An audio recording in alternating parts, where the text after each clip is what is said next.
Good afternoon. I'm Chris Yang. I'm a partner with Accomplice. We've had the fortune of being involved with AngelList since inception. I'm excited to be here personally and be part of the conference this year. I have the fortune here of being able to moderate a conversation with Ryan Akina from MIT and Steve Kim from Virtus. We're hoping to talk a little bit about the state of the venture market, explain how what we're seeing and what observations we're making with respect to current market characteristics, fundraising in particular, and then also talk a little bit more about how one makes, as an LP, decisions with respect to investing in new funds, as well as existing relationships, and then finally talk a little bit about communications and building relationships with venture investors over the long term. With that, I guess we'll just start. I think at the end we'll have a few minutes to ask questions, so hopefully many of you will have questions to send forward to us and any observations, so we'll happy to take those. But I'll pass the mic over to Ryan first. Thanks, Chris. Hi, I'm Ryan Akina. I work for MIT.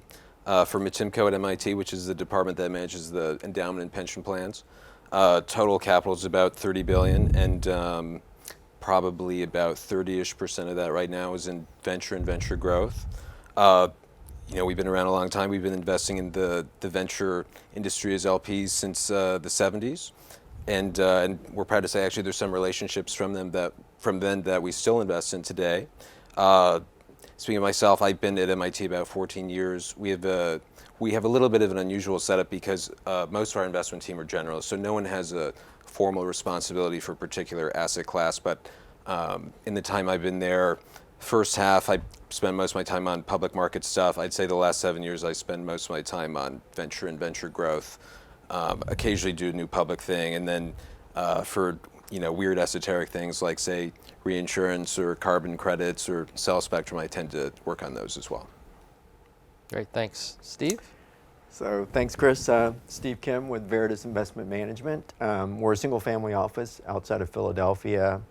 It's a 9th generation family. My responsibilities are investment strategy and risk, and I directly manage the venture portfolio. We've been investing in venture since roughly 2004, but around 2017 we've doubled down on early stage, and we created an early stage portfolio where we're investing in roughly 7 to 10 first check investors per year. So we've been on a pretty rapid cadence around that. We're about half, 50% public markets exposure and about 50% privates. On the private side, about a third of that portfolio is that first check program that we launched in 2017. Great. Well, thank you for that. Can you guys talk a little bit about how venture, I guess, fits into the overall portfolio in terms of allocation, and I guess make some observations with respect to venture relative to the rest of the private markets bucket in particular? We'll start with you, Ryan. Sure. So we have also a little over 50% in private market stuff. About 30 of that 50 points is in venture. We don't really have a top-down target. We try to be more bottom-up in how we do things. I think versus private equity, on average, we probably think we can make slightly higher IRRs in venture. And so all else equal, we might prefer to have that be slightly bigger. But it depends on what we find bottom-up.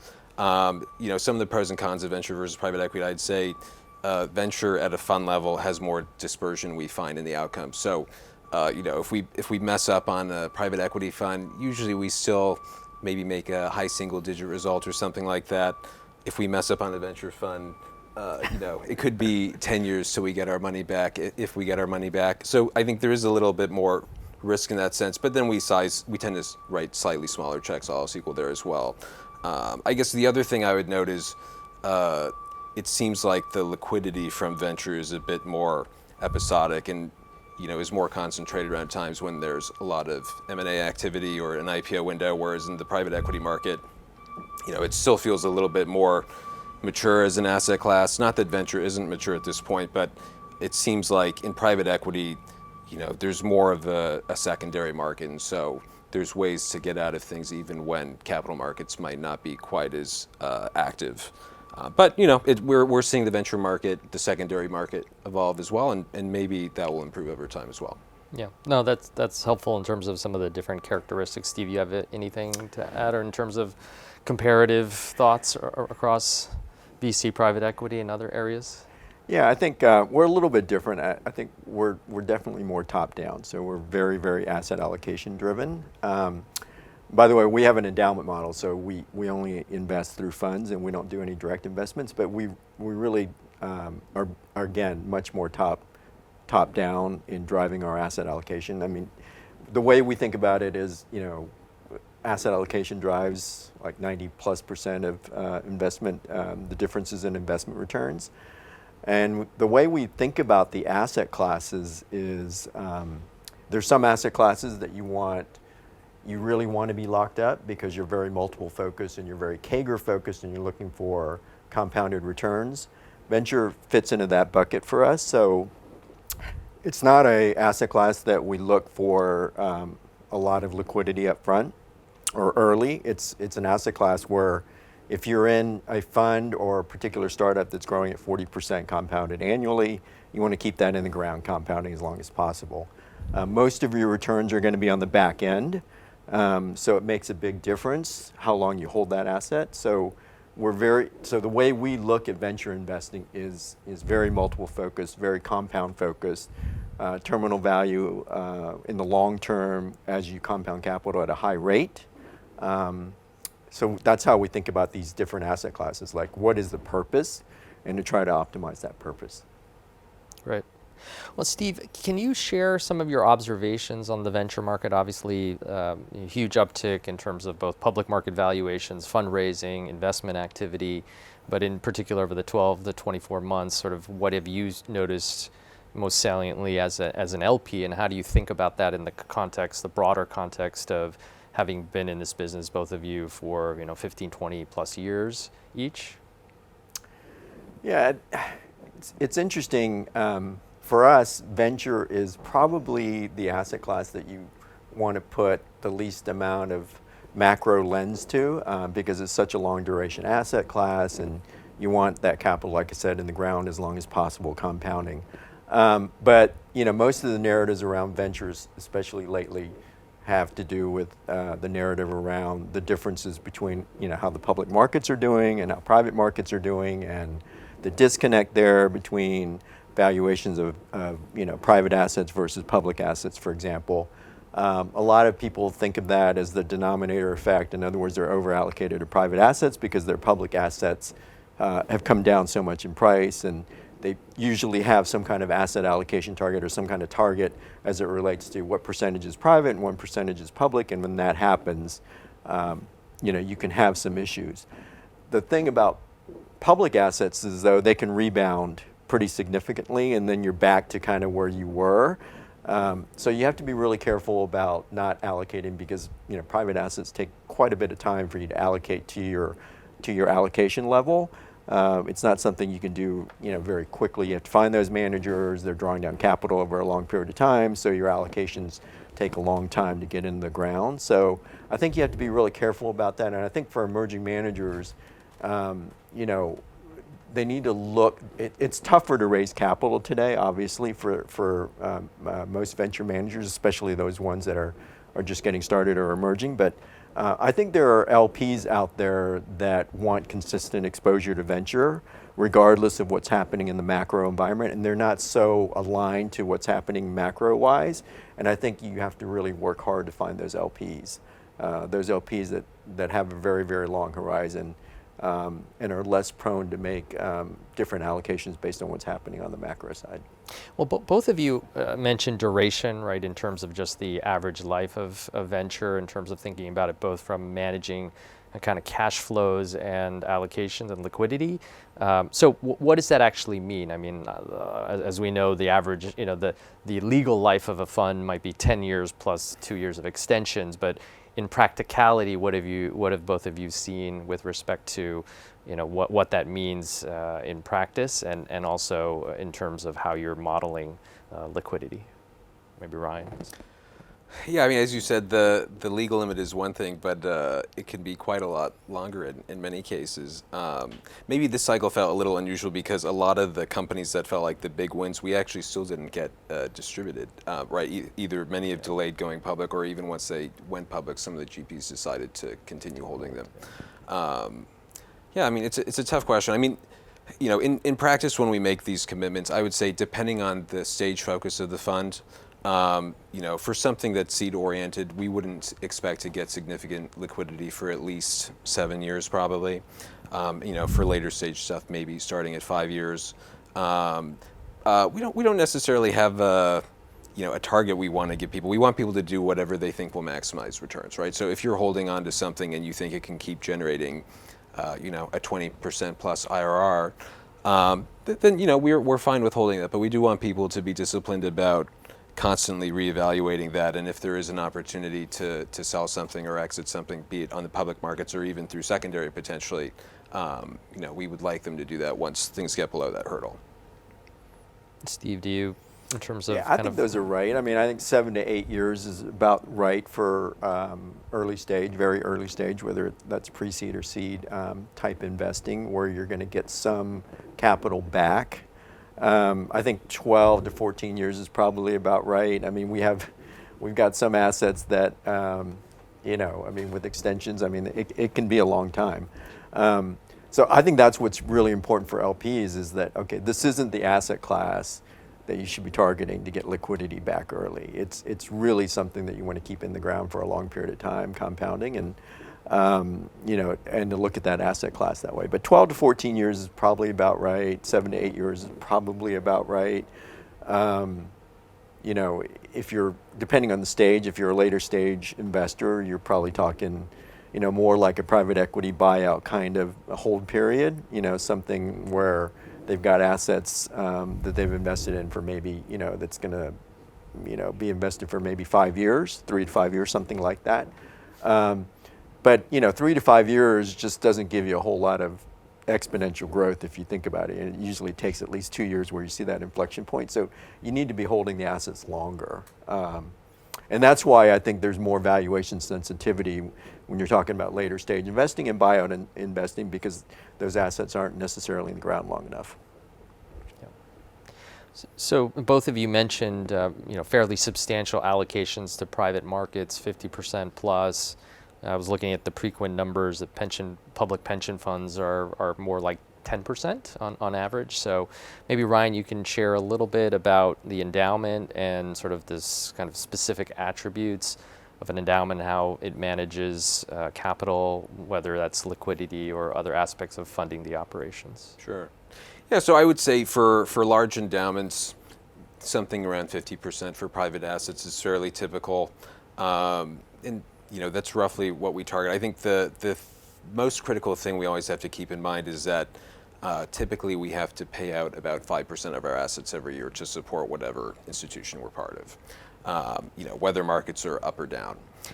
And so when we have a situation like the past couple of years where maybe we tend to be 50-50 private, public, and then, because privates, well, one, our privates appreciate much faster than expected, and two, when we had the correction, the public marks, of course, went down much faster than our private marks. So I think a lot of people ended up being, say, maybe now 60-40 private illiquid.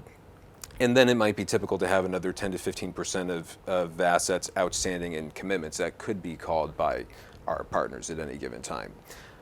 So if you start to imagine bad scenarios of the world where there's no IPO window or M&A, and those commitments continue to get called, pretty soon you could be at 75% illiquid.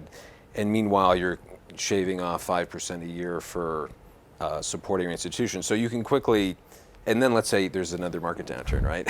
So, if you always have to be worried about what could go wrong. And of course, many people learn how badly things can go wrong in 2008. So I think, in general in the E&F community, people learned that lesson very starkly in 2008, and are being very conservative and careful now about making sure they don't get into that situation again. Yeah. And I guess maybe where the market has developed is, as you referenced before, the secondary component of being able to sell some of the privates versus selling your public markets at presumably what is the worst period of time Right, to do that. right. Yeah. Okay. So yeah, and like Steve said, we try not to be too macro in how we adjust the commitments we're making each year. It tends to be more bottom up. But in this situation, we're still able to do new stuff, but the bar is higher for new things. And I'd say even the things we really like that we're re-upping, we might have to redo it at, say, a third to a half of what we might normally do it at. Okay. Well, that's helpful. I think a lot of the members of the audience may be particularly focused or interested in that in terms of new commitments to venture in aggregate. So maybe Steve, you can talk a little bit about that in terms of the 7 or so relationships or investments you make each year. What percentage of that would be allocated to existing relationships, and how you think about that with respect to fresh blood or new relationships over time? Yeah, so we continue to make allocations to venture. It's interesting with family offices. If you've met one family office, you've met one family office, right? So a lot of family offices have a payout that they're required to meet as well, but there's some family offices that don't require that, right? Which gives them quite a bit more flexibility in how they think about allocations, private allocations in general. Our re-up rate has been pretty high over the years. It hovers around 70%, and we tend to re-up at our usual dollar amount, and we may increase it depending on where we are in the cycle and where we are on the asset allocation side and how we look. But generally, our re-ups have been around that number, but we are really cognizant to make sure that we add new managers as well. So, somewhere around 30% of our portfolio on an ongoing basis will be new managers. And because we're very locked into that first check investing, they tend to be emerging managers. We're usually in fund 1s or 2s quite a bit. I mean, if you look at our portfolio in general, we have a lot of first-time funds or second-time funds.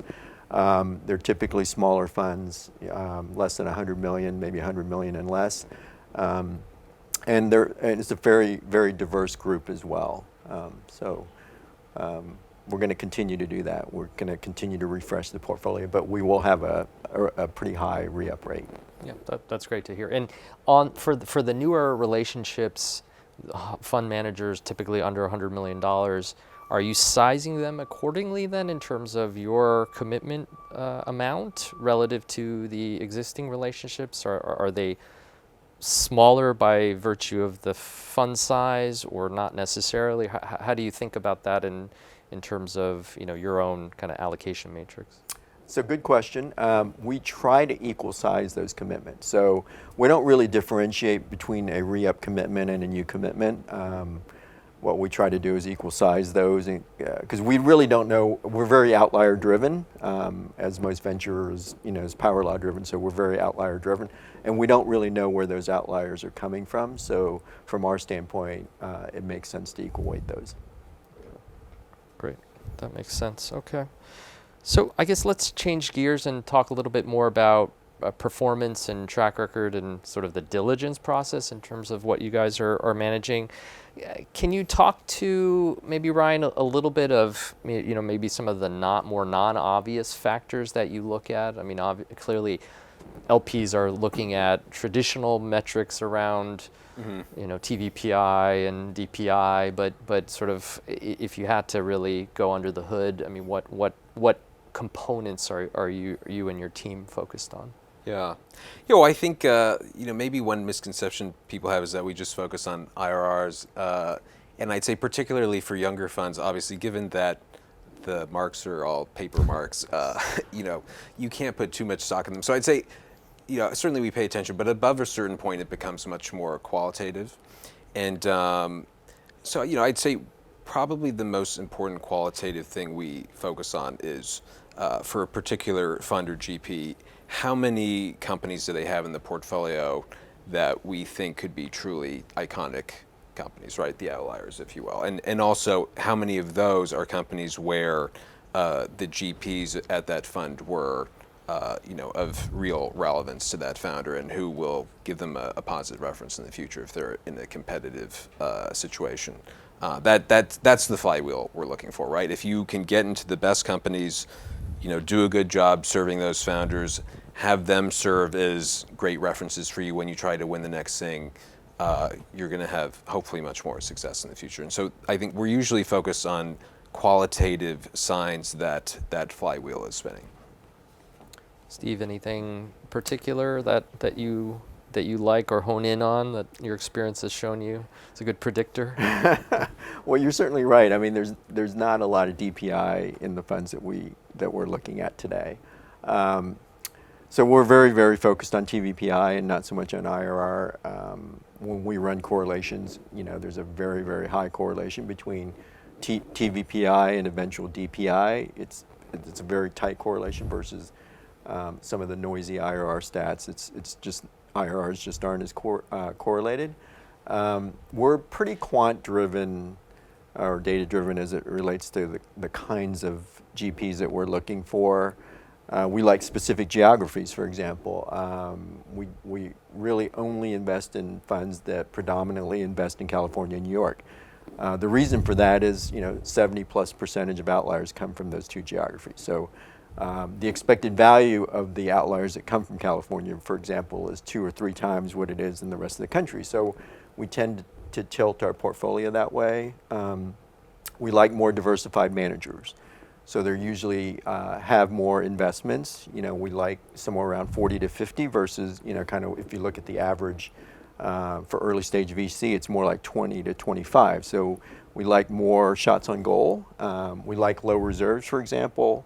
So there's a lot of criteria that we have that's very, very specific from a quantitative perspective. On the qualitative side, we look for, we think, and based on early stage venture in general, that these outliers come from the tails. It's really the tails are wagging the dog, and to get tail exposure, you need to have high variance. So you need to be open about taking some flyers, for example, something that's kind of like it's not the same thing you've been doing. You're looking at variance. You're looking at, okay, there could be an outlier coming out of this variance. Let's go ahead and try this, and it may not fit your criteria exactly. It's a little bit odd. It's an odd duck. So that usually means the GP has to be pretty humble and be more open about the prospects of something coming out of the tails of a distribution. So those are some of the qualitative things that we look for. Ryan, you have any thoughts on the low reserves comment? It's an interesting one with respect to portfolio construction at the GP level. On the other hand, if I were in the shoes of a GP, one of the questions or issues that comes up then might be how quickly the fund would have to come back to market with respect to timing, and particularly in a market like this, it is a challenge with respect to speed of deployment, not having the opportunity to return capital. Any thoughts on that? Yeah, I don't think there's any right answer on how much reserves to have, right? It all depends on what stage you are, what you think your hit rate will be, how much of your pro rata you think you can actually use, stuff like that. And in some cases, we might actually prefer people to not have too much follow-on reserve because maybe we would like to invest in co-investments or something like that at a later stage. So I don't think there's a right answer exactly. It just depends on the circumstances. And I guess, do you guys have any advice for some of the fund managers that might be listening with respect particularly to this, the lack of DPI or the opportunity to generate DPI? Because, one, the markets are where they are, but, assuming things get a little bit better, hopefully into 2024, there might be some opportunities to take, proverbial chips off the table. And I think there's been a lot of discussion around whether you should do that or not. If you have, if your portfolio is driven by 1, 2, or 3 outliers, taking chips off the table, does that really impact the long-term, trajectory or performance of the fund? So, I guess how do you advise your GPs on that with with the overlay of the reality of they need to raise another fund in order to stay in business? Yeah, that's there's probably not a right or wrong answer here, right? Of course. Unfortunately, decisions like that are just really, really prone to outcome bias, right? Whatever the outcome is, if the outcome happens to work out that you took chips off the table and there was and it went down like 2 years or maybe 2 months later or whatever. I mean, that outcome says, hey, that decision was the right one to take chips off the table, right? Or it could go the other way, right? I mean, IPO happens 2 years from now. You took chips off the table, and it didn't work out that well, right? I think that's hard to say. I think if you really believe in the company and the company's growing, and it's really going to be growing at that rate, and it's just going to be a mark-to-market scenario where you think, geez, the macro environment's not that great. We're going to mark it down because the public comp is X. That's probably a good indicator, maybe, that you should hold on to that asset because the fundamentals have not changed in that company. You still think it's going to be a great company or a market-leading company, and really, what you're seeing is a temporary mark-to-market scenario as it relates to the public market. So that could be something that you would look at, very, very carefully. You're certainly very close to that company, so you kind of know what the underlying fundamentals, have they changed? Has the market opportunity changed, or is it just, a macro scenario? Because you don't really know when that company goes out, maybe 10 years from now, or 8 years from now, 9 years from now, the market environment could change, but those fundamentals of that company are really going to drive the value. One thought I'll add on this is I think for things that go public, if you have a VC background, probably your default should be to distribute it when you're able. Right, as someone who invests in both public and private stuff, I think the characteristics we see that make people successful, public market investors versus private market investors, are very different. And so I think by the time something goes public and is being priced by the public markets, it's just a much more efficient market than the venture market. And so the chance that you have an edge or a differentiated view, it starts to go down dramatically. Yeah, I agree with that wholeheartedly. I mean, when a company goes out and we have the opportunity to sell, I mean, that's what we typically do.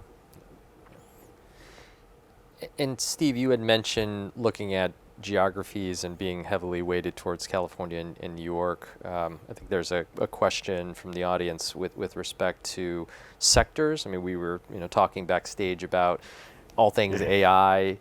How much do you tend to put value in terms of sectors?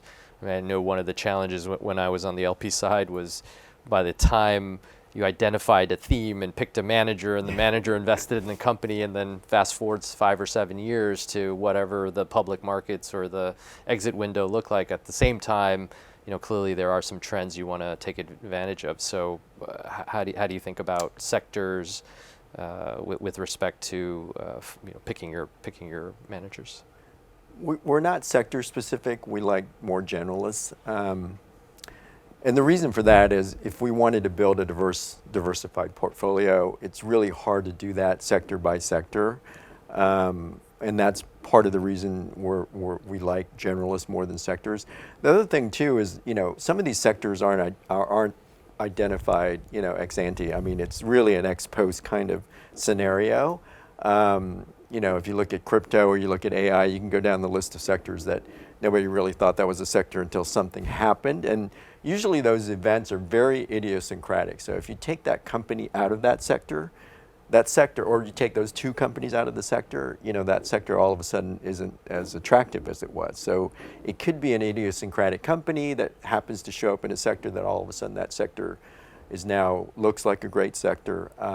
So we try not to predict, and we try to be more generalists and let our GPs allocate capital based on sectors that they see from a deal flow standpoint or where they see some interesting opportunities. Ryan, any thoughts? Yeah, I mean, we probably generally prefer generalists as well. When we do specials, it's probably more driven by maybe we found a particular person or group of people that we think is really exceptional, and that's more why we're doing it. But anytime you invest in a sector specialist thing, I think you have to ask yourself, one, is it going to have enough big outcomes to make sense, right? Otherwise, you just have a man with a hammer type problem where they're only going to do fintech or something, even though maybe there's only a few good assets in that space ultimately.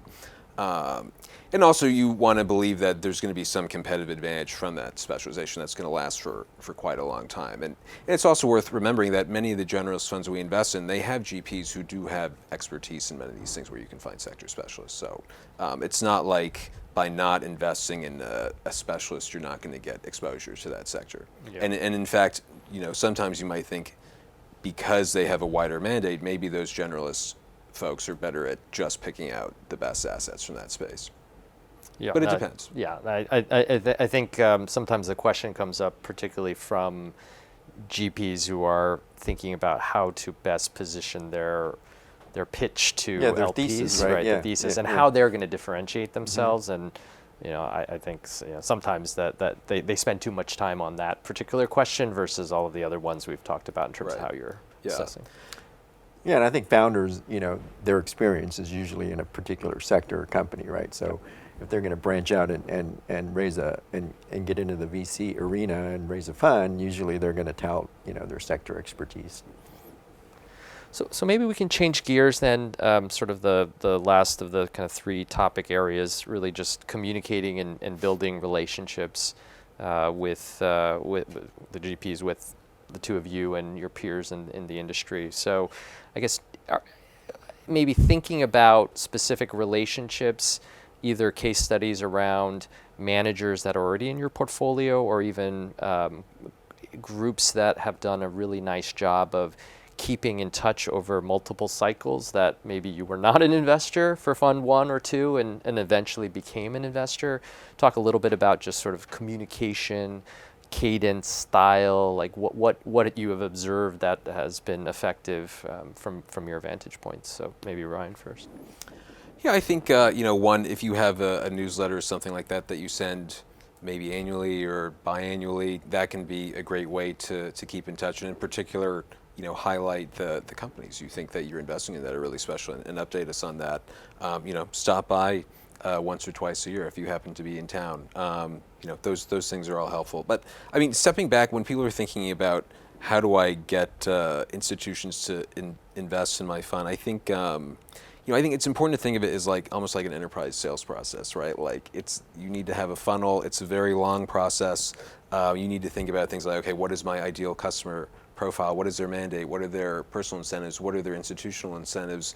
And also recognize there's so many idiosyncratic things at each place that could prevent them from investing in you that have nothing to do with whether your fund or strategy is interesting, right? I mean, so many random things. Maybe you're a fintech fund and they've already done 2, and so there's just not appetite to do a third.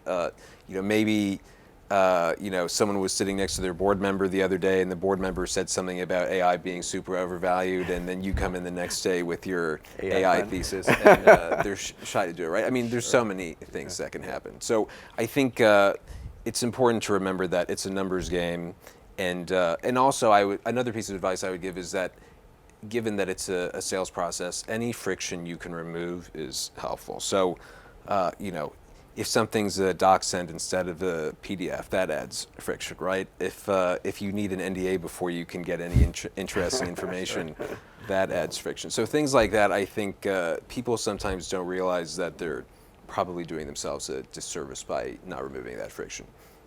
Yeah, great points. Steve? Perfect. I mean, I think the friction thing is, the NDA thing I think is particularly an interesting one. I don't do an NDA. It creates so much friction for LPs to have to sign, not only to sign NDA, but get it reviewed and all this other stuff. So I would definitely recommend not doing that, and I think the friction comment is a perfect one.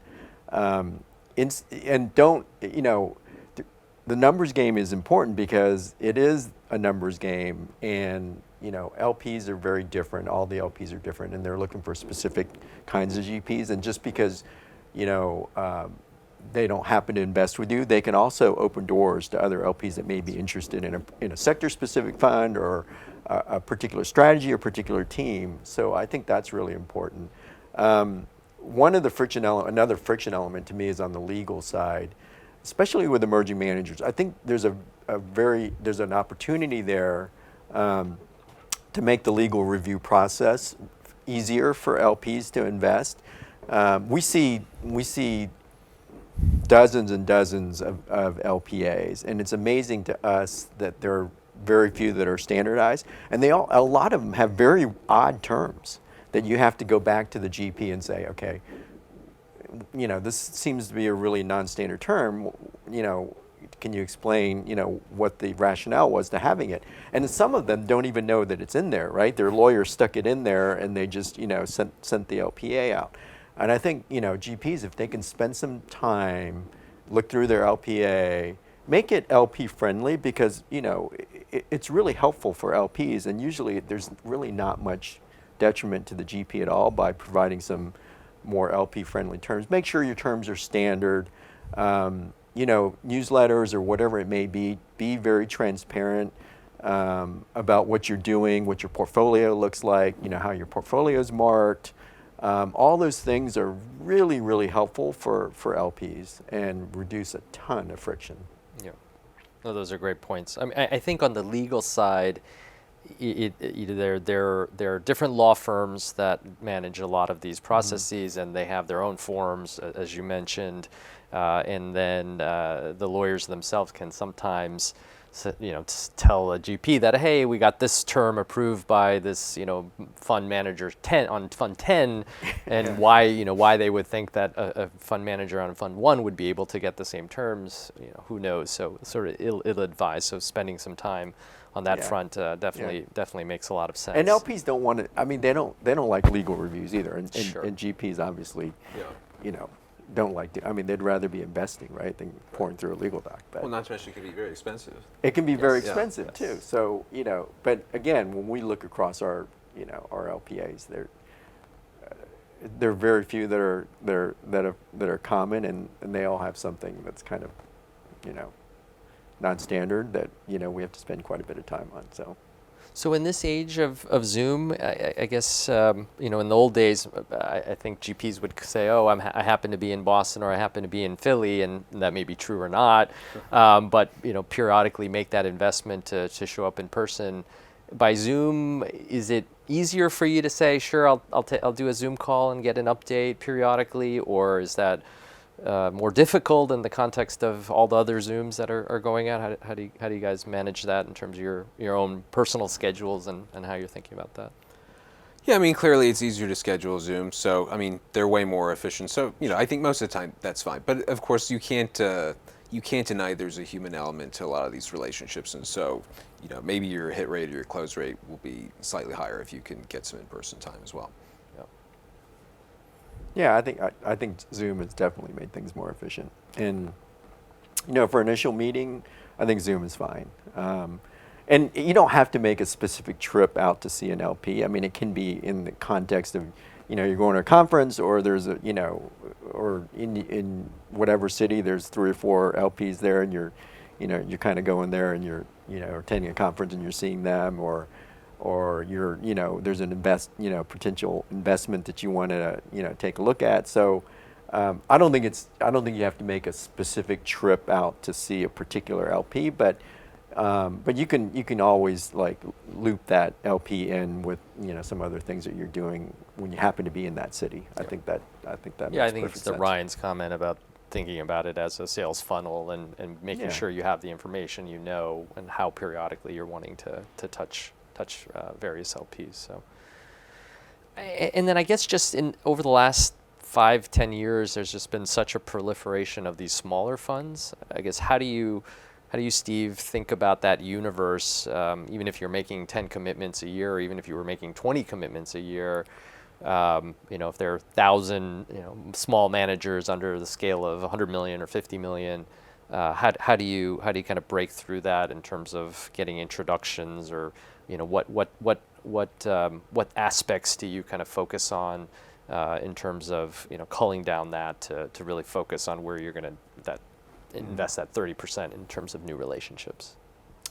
There have been a lot of emerging managers over the last 3 or 4 years. It certainly has ballooned a lot. Zoom has helped out a lot. I mean, it's made us much more efficient as far as being able to screen through managers. But what's helped us out a lot is we're very, very specific on what we're looking for. So, when we look at a particular profile of a particular emerging manager, we can pretty much tell, like, is the portfolio construction fit? Is the geographies fit? Are they generalists? Are they sector specialists? You know, are they, you know, do they have high reserves in the sense that, you know, so when you look at their capital, they're deploying a lot of capital at later stages. Because you can be a smaller fund, but if you have high reserves, you know, a lot of your capital is going later versus earlier. So it's really straightforward for us to say, okay, this particular GP can fit in based on our mandate, or they really can't. And then usually then we can you can have a Zoom meeting, or we happen to be in a city and we can reach out, et cetera, and have that initial call and meeting, and then take it from there.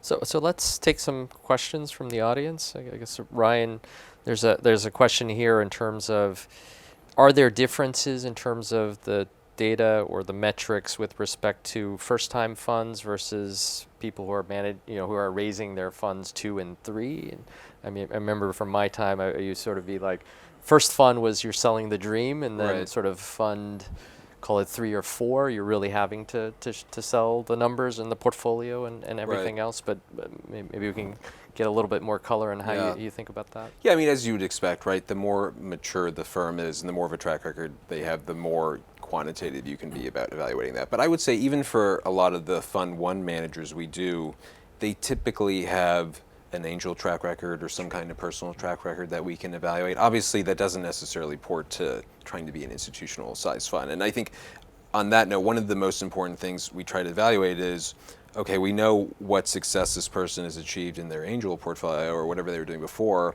and with what size checks was that, right? And there's, obviously, you can't go from writing 50K checks and expect to get 500K or 1.5 million in a lot of these super competitive things. And so I think there is, we want to see people not try to shortcut all the way to writing super big checks and having like super high market share of rounds, so to speak, because that would probably result in significant adverse selection. And so on that note, I think a lot of people talk about the napkin math of why you need high ownership and things like that, which is true. That math is undeniable. But I think it's also important not to forget that it's better to have 1% of a really fantastic company than 12% of something that no one's even can remember in 12 years because it didn't work out. And so, oftentimes if you're going through the math on your portfolio or your potential portfolio construction and you can't get to the outcome you want in terms of the multiple on money you want, some people say, okay, well, I need higher ownership. That's easier said than done, right? So the other thing you should think about is maybe your fund is just too big. Steve, can you comment a little bit about, I guess, the profile of many of these smaller fund managers who have been proven operators, experienced, founders? Maybe they've sold their company. What have you seen in terms of commonalities, in terms of people who have successfully transitioned from being entrepreneurs and investing in angel rounds versus raising and institutionalizing the venture activities? I think for us, it's fairly rare to see, kind of very, very successful operators, flip to being, venture capitalists. Not that doesn't happen, and we certainly have examples in our portfolio where that's the case, where, there's a successful operator that has made the transition to a venture investor. And I think part of that reason is I think successful operators really want to get into the nuts and bolts of the company and try to put their stamp on the company and try to help as much as they can on the operating side. So it's really hard for them to let go. So they're usually, the portfolios are usually more concentrated because you only have so much time, and if you're wanting to get that deep into a company, there's probably only maybe a dozen companies you can actually work with. The way we like to think about it is, for our standpoint, from a risk standpoint, we want the GP to build a very diversified portfolio and have a reasonable probability of being in a winner. And I think the comment is perfectly true, is you need to be in the winner first and then get ownership, right? It doesn't really, ownership doesn't matter if you're in, a company that you don't really care to be, it doesn't really make a difference, right? So being in that winner has to be paramount, and then take as much ownership as you possibly can in that first round, because you're going to be averaging down on the multiple as you go later and later. So so the portfolio construction is really, really important to us, and depending on if you're an ex-operator or not, you kind of tilt towards one kind of portfolio construction or the other. And ex-operators tend to drive more concentrated portfolios. Great. Well, thank you. I think we're out of time here. I appreciate your comments and the conversation that we've had this afternoon. So Steve, Ryan, thanks so much for your time, and hopefully everyone on the other side of the screen enjoyed the conversation. Thank Thanks. you. Thanks, everyone.